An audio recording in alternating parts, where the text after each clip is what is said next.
Chapter 16, The Angelica Touch by Lindsay J. Sedgwick. I wake up in the middle of the night, plagued with doubts like some old-fashioned hermit sitting in the desert on a lump of poo. These doubts sit on my shoulders or bounce on my chest and generally transform things I was sure about into things unreal and savage. What if I'm wrong? What if using technology to alter Mum's fate leads to something disastrous and dark, like a homunculus crawling out from the ether and swallowing her up? Yeah, sometimes I can be a bit medieval. But this is Mum's life and therefore mine. If I bring the wrong man into her life, who suffers? Me. In the middle of the night, these possible men are not just wrong. They have horns and tails and beat children up for fun. When I finally sleep, I dream about having the stepdad from hell, who packs me off to boarding school on the Hebrides, where I meet the sons and daughters of English lords and become a complete snob. Just to put my mind at rest, I drop into Guppy with a cup of tea before I leave for school. She's moved in with us until they finish painting the ballroom. The fumes are filling her apartment above, making her have the most amazing dreams. Dreams about Teddy. Isn't that good? I asked her when we were moving her things in. Oh no, love, she says with this heaviness in her limbs, because then I wake up every morning being alone and old again. She spills the contents of her bag across the table. You want a reading to tell you, am I doing the right thing? Yeah. A sprig of lavender lands on top of a lump of sea-weathered quartz, but everything else is cluttered. Even I can see it's inconclusive. Are all the bits paired off? I decide they are mostly, and that this is a good sign. Maybe you need to make your question clearer, she says. Is this about a boy? Why does everything have to be about a boy? I'm 14, not 35. Oops, I tear out. Oops, school bus, I tear out. Conversation postponed indefinitely. Marcus drops in to supervise the painting, but we all know his visit is an excuse to call into Kitty. I heard Mum ask him about the film shoot. They're waiting for the lead actor to commit, which seems as daft as stuffing mushrooms to me. Surely the cast would have been tied down before they built and transported a 40-foot whale. Chris agrees, but he doesn't say this to Marcus because he's still hoping to rehome Albert, the whale, here when the film is over. Kitty says the whale flying was a publicity stunt to bring in more investment as well as a birthday treat. It was dark by the time they set off, hence the dodgy strap tying. Albert decapitated at least 3 trees before the strap that wasn't secure completely snapped. They got publicity, just not the sort they planned. Chris's latest plan is to turn the whale into a honeymoon chalet.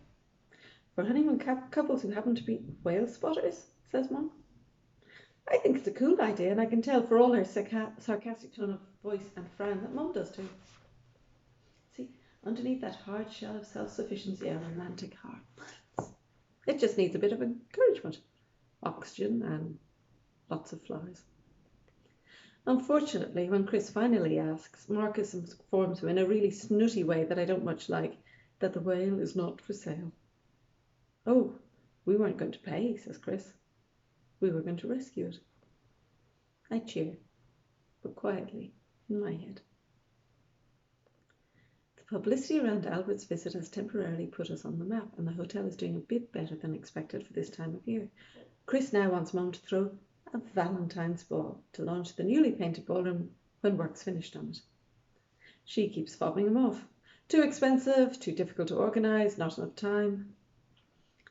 Chris has taken her lack of decision as a bona fide yes in capital letters, fluorescent lights and dancing to the merengue. I'm not sure I want to be in the room when she breaks it to him that it's not going to happen. The questionnaire is nearly done, and Simon says we need to have a list of possible sources of publicity. Fortuitously, we have a free computer class, thanks to the broom handle having a tummy ache, and we get to download emails and links to newspaper and magazine websites and blogs. She's probably pregnant, says Kathy. Kathy thinks everyone who has a tummy ache is probably pregnant. Grace says this is because her mum always is, but then she has a dozen businesses to pass on, and it might as well be to family. Dylan dropped into the cafe after school, ostensibly to help Simon. I ducked into the back room and Simon sent him home saying their dad had rung, wondering where he was. He thinks you're avoiding him, says Grace. She wears her disapproval like a halo of small storm clouds. I know she won't understand, but I try to explain. Chris says it's important not to be too eager or you can scare away the very person you're mad into. Oh, right. So Chris, who hasn't had a girlfriend in forever, has scared everyone away? Maybe. If they scare that easily. I'm not interested, she says. While I hide in the back room, I tell myself it's only a matter of time before cool, romantic people everywhere will be signing up to our website and inviting Mum out. Then I won't have to avoid being alone with Dylan, even if he's going to ask me out again. Saturday night, Youth Club, Parish Hall. Dylan's dad, the Reverend Clancy, and Father Lafarge run it. I think it's more so that parents can have a few hours off from us. Grace and I slip out and over to Simon's and finish the questionnaire. By the time we split up at 10, it is a work of genius, guaranteed to attract men and women with imagination, courage, and good taste. The questions. What is your favourite flavour of crisp? Which do you prefer, Tato or King? Do you or have you ever bitten your nails? What is the most chivalrous romantic thing you have ever done? When was your first kiss? What is your first memory? What are your hopes, wishes and dreams? Who is your favourite person? What was your most recent dream? No naked, gory or offensive stuff. Are birthdays important to you and do you like buying presents? What's your favourite day of the year? How would you define love, romance, spaghetti bolognese? How would you feel if you met the right person? Have you had pets? If so, what kind were they? What happened to them and how did you feel? What is your favourite food and can you cook?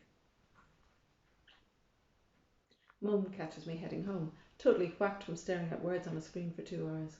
Where the hell were you? I went to meet you at the hall and nobody knew where you were. She never does this. My brain, slow and sluggish, digs me out. Grace broke up with her boyfriend. She was too upset to stay at the youth club, so we sat in Simon's cafe. Then we went to hers for a while. Ask Kitty. It's a risk, but chances are Kitty was busy with the bar and wouldn't have noticed if we were upstairs or not. Note to self. Remember to warn Grace. What boyfriend? Says Mum. I can't say. She made me swear, but she's so upset. She didn't even reapply her mascara and she forgot to brush her hair. Act of genius. Grace is going to kill me. Can I get a new duvet, Mum? My toes are sticking out at the end. When you're on a roll, keep rolling. Sure, she says. Every step I make down to the school bus Monday morning feels weighted, as if my feet are in lumps of concrete. I am so dead. More dead than if I'd been drained by a really thirsty carnivorous ghoul, who then sold me for gristle to a werewolf with exceptionally large teeth and a family of starving cubs. But at least I'm getting a new duvet. You told your mum that I broke up with someone at the youth club. I nod. Dylan? Jack?